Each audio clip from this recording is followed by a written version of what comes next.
Hello and welcome तो students. आज हम एक नया टॉपिक आप सबके लिए लेके आए हैं जो कि है टाइप्स ऑफ डिजीज़। तो जो डिजीज़ होती हैं इनके क्या टाइप्स होते हैं? Disease are mainly of four types and when we define them, number first category जो होती है डिजीज़ की तो वो होती है acute disease. What are acute disease?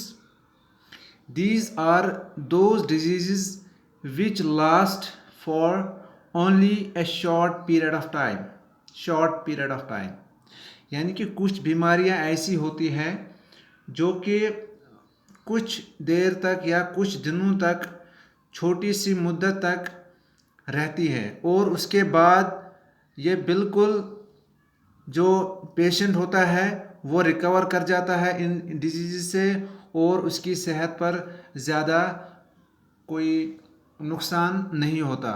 तो these disease do not cause long term bad effect on human health. तो ज़्यादातर ये कम मुद्दत के लिए या तो एक हफ्ते के लिए या उससे कम टाइम तक रहती हैं, तो लिहाजा इन बीमारियों से ज़्यादा सेहत पर बुरा असर नहीं पड़ता। इसकी एग्जांपल्स में अगर हम देखें कौन कौन सी डिजीज़ आती हैं, कॉमन कोल्ड है, कफ है, खांसी होती है वगैरह, टाइफाइड या कॉलरा। तो इन डिजीज़ में क्या होता है कि पेशेंट रिकवर कर जाता है, लेकिन यहाँ पे हमें ध्यान ये रखना होता है कि ट्रीटमेंट जो है वो टाइम पे मिलना चाहिए इस पेशेंट को। In acute disease person gets better and becomes well within a week or so and has no bad effect on the health। Do not lose much weight और ज़्यादा वज़न भी नहीं घटता इन बीमारियों से। The patient do not feel tired। जो person होता है, जो इफ़ेक्ट होता है इन डिजीज़ से, तो उसको थकावट ज़्यादा नहीं महसूस होती। तो ऐसी डिजीज़ जो है कुछ देर तक रहती है, कुछ दिनों तक रहती है, उसके बाद इंसान इससे रिकवर कर जाता है। तो ये है number first category. Number second जो कैटेगरी है that is chronic disease. What is a chronic disease? Chronic disease क्या है? Chronic disease are those disease which last for a long duration of time or long time, even as much as a lifetime। तो कुछ बीमारियां ऐसी हैं कि वो बहुत वक्त ले लेती है, या कभी कभी देखा गया है कुछ सालों के लिए ये बीमारियां जो हैं चलती रहती हैं एक इंसान के अंदर और रिकवर करना बड़ा मुश्किल हो जाता है, या तो पूरे लाइफ टाइम में भी ये डिजीज़ जो है रहती है और क्योर नहीं होती आसानी से। तो ऐसी डिजीज़ को हम बोलते हैं क्रॉनिक डिजीज़। और देखा जाता है कि जो क्रॉनिक डिजीज़ होती है ये हेल्थ पे बड़ा सीवियर इम्पैक्ट डालती हैं। यानी कि हम कह सकते हैं कि जो पर्सन होता है अफेक्टेड इन डिजीज से, तो उसमें वेट लॉस देखा जा सकता है और जो बीमारियां हैं वो आसानी से ठीक नहीं होती। यानी कि हालांकि कितना भी इलाज कर लो इनका, तो ये फिर भी रिकवर नहीं होते हैं पेशेंट्स। तो ऐसी डिजीज़ की जो एग्जांपल्स हैं वो है tuberculosis, diabetes, arthritis, cancer, etcetera etcetera. तो ये आप खुद यहाँ पे जान सकते हैं कि इन डिजीज़ के जब हम नाम सुनते हैं तो थोड़ा हमें आइडिया मिल जाता है कि ये वो डिजीज़ है कि जो कि आसानी से क्योर नहीं होती। तो ऐसी डिजीज़ को हम बोलते हैं क्रॉनिक डिजीज़। क्रॉनिक डिजीज़ के बाद जो नंबर 3 कैटेगरी आती है डिजीज़ की, वो होती है कॉन्जेनिटल डिजीज़। कॉन्जेनिटल डिजीज़ क्या होती है? Congenital disease, these disease are present since birth. तो कुछ डिजीज़ ह्यूमन बींग्स में देखी गई हैं जो कि जन्म लेते वक्त ही इस इंसान को लग जाती है। इनके पैदा होते ही किसी बच्चे में उस टाइम कोई डिजीज़ पाई जाती है, फिर वो उसके लाइफ टाइम में भी देखी जा सकती है। तो ऐसी डिजीज़ को हम बोलते हैं congenital disease. Congenital disease that is which are present since birth. कैसे होती है ये disease? They are caused due to genetic abnormality और ड्यू टू मेटाबॉलिक डिसऑर्डर्स और malfunctioning ऑफ एनी organ। तो ये इन डिजीज के काजेज हैं। ये डिजीज हैं कॉन्जेनिटल। अगर मैं इसमें आपको एक एग्जांपल दूं तो हम कह सकते हैं कभी कभी किसी बच्चे में देखा जा सकता है कि पैदा होते ही उसके हार्ट में कोई होल देखा जाता है। कहते हैं कि कोई बच्चा जन्म उसने लिया और उसके हार्ट में कोई होल जैसा है, तो उसके जो पेरेंट्स हैं वो बड़े परेशान होते हैं कि ये क्या हुआ इसके साथ। तो ये एक एग्जाम्पल है यहाँ पे कॉन्जेनिटल डिजीज़ की। Hole in the heart of a baby at the time of birth, that is congenital disease. तो इसी तरह है एक और कैटेगरी डिजीज़ की, number 4, that is acquired disease. Acquired disease. तो एक्वायर का अगर आप माने समझें, एक्वायर का मतलब क्या होता है? एक्वायर का मतलब होता है हासिल किया हुआ या हासिल करना।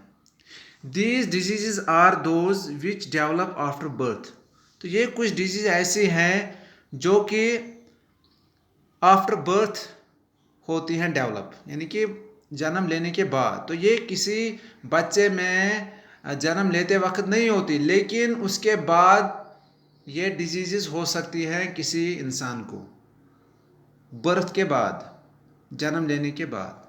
तो ऐसे डिजीज़ को हम बोलते हैं एक्वायर्ड डिजीज़। और एक्वायर्ड डिजीज़ में 2 कैटेगरीज आती हैं। अब इसके 2 टाइप्स हैं।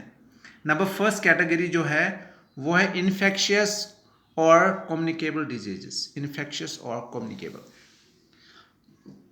as the word suggests, infectious or communicable, that is those diseases which can be transmitted from a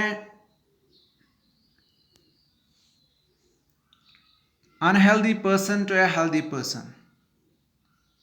यानी कि अगर किसी इंसान को ऑलरेडी बीमारी लगी है और वो बीमारी अगर इस इंसान से किसी दूसरे इंसान को लगे जो कि ऑलरेडी है हेल्दी, तो उसमें कोई बीमारी नहीं है, लेकिन उस हेल्दी पर्सन को भी अगर कोई बीमारी लग सकती है किसी बीमार इंसान से। अब कुछ तरीके हैं कैसे कैसे हो सकता है। ये उसको कंटेमिनेटेड एयर के थ्रू भी मिल सकता है ये डिजीज़, या अगर एक पेशेंट ऑलरेडी है उसमें इन्फेक्शन है, अगर हम उसका कुछ जूठा खाए, मतलब उसने पानी पिया, अगर हम उसका वो पानी पिए तो जब वो पानी पी रहा था तो उस पानी में उसके बॉडी से कुछ जर्म्स या बैक्टीरिया या वायरस वगैरह जो है इस पानी के साथ मिल गए। अब अगर हमने भी वही वाटर कंज्यूम किया तो क्या हो सकता है, ये वायरस, ये बैक्टीरिया, ये जर्म्स हमारे बॉडी में एंटर हो सकते हैं और उसके बाद ये डिजीज़ हमको भी लग सकती है। या कंटेमिनेटेड फूड या कंटेमिनेटेड एयर और फिज़िकल कंटैक्ट। तो ये कुछ तरीके हैं कि इन तरीक़ों से अगर किसी इंसान को कोई बीमारी लगे तो ऐसे डिजीज़ को हम बोलते हैं कम्युनिकेबल डिजीज़। और उससे that they are caused or transferred by some agents which we call pathogens, that is disease causing microbes like viruses, bacteria, protozoans, fungi, etc. तो अभी हमने आपको बोला कि ये स्प्रेड हो सकते हैं from one person to another by physical contact, air, water और फूड एटसेट्रा। तो ये है इन्फेक्शियस डिजीज। अब इसी एक्वायर्ड डिजीज का एक और टाइप है, that is non infectious diseases, non infectious और नॉन कम्युनिकेबल डिजीज।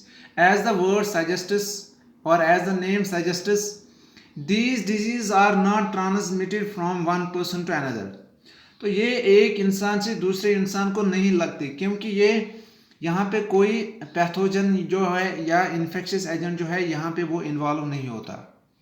ये उन्हीं पर्सन्स को लग सकती हैं जो ऑलरेडी इससे सफ़र किए हुए हैं या हो गए हैं। तो अब हम ये देखेंगे कि उन पर्सन्स में ये डिजीज़ कहाँ से आई। तो ये डिजीज़ जो है ये स्प्रेड होती हैं, काज होती है due to many factors like lack of essential substances in our diet. अगर हम वो डाइट खाएं कि जो बैलेंस्ड डाइट ना हो, जिसमें अगर कुछ न्यूट्रिएंट्स की कमी हो, तो हमारी बॉडी में डेफिशिएंसी हो जाती है इन न्यूट्रिएंट्स की और हमारी बॉडी को कोई डिजीज़ लग सकती है। तो ऐसी डिजीज को हम बोलते हैं नॉन इन्फेक्शियस और नॉन कम्युनिकेबल डिजीजेस। या ये भी हो सकता है कि अनकंट्रोल्ड ग्रोथ हो हमारी बॉडी के अंदर किसी टिश्यू की या पार्ट ऑफ द बॉडी की, तो उस वक्त भी ये देखी जा सकती है। मेटाबॉलिक डिसऑर्डर्स या इंजरी, कभी एक्सीडेंट या वगैरह कोई हादसा होता है और उसमें एक इंसान को इंजरी हो जाती है, ज़ख्मी हो जाता है और फिर बहुत टाइम ले लेती है ये बीमारी उसको यानी कि रिकवर करने में, और डिजेनरेशन ऑफ द टिश्यू। तो ये मेन जो 4 टाइप्स ऑफ डिजीज हैं हमने आज डिस्कस की, that is acute diseases, chronic diseases, congenital diseases and acquired diseases. उम्मीद है कि आप लोग समझ गए होंगे इन डिजीजेस के बारे में। और इसमें अगर मैं नॉन कम्युनिकेबल या नॉन इन्फेक्शियस डिजीज की एग्जांपल्स दे दूं तो कुछ न्यूट्रिएंट्स की जो लैक होती है, for example deficiency of vitamin A, deficiency of vitamin A की अगर डाइट में कमी हो तो नाइट ब्लाइंडनेस होने का खतरा रहता है, नाइट ब्लाइंडनेस। तो इसी तरह अगर विटामिन सी की कमी हो बॉडी के अंदर तो ब्लीडिंग ऑफ गम्स होती है और उस डिजीज़ को कभी कभी हम नाम देते हैं फिर स्कर्वी का। तो ये कुछ डिजीज़ हैं एग्जांपल्स के तौर पर जो कि नॉन इन्फेक्शियस है। ठीक है, तो आखिर में रिक्वेस्ट यही है आपसे कि हमारे इस वीडियो को आप लाइक कीजिएगा, शेयर कीजिएगा और इस चैनल को भी सब्सक्राइब कीजिएगा ताकि आने वाले जो वीडियोस हैं आप उनसे फ़ायदा उठा सकें और आपको नोटिफिकेशन उनकी टाइम पे मिल सके। Thank you.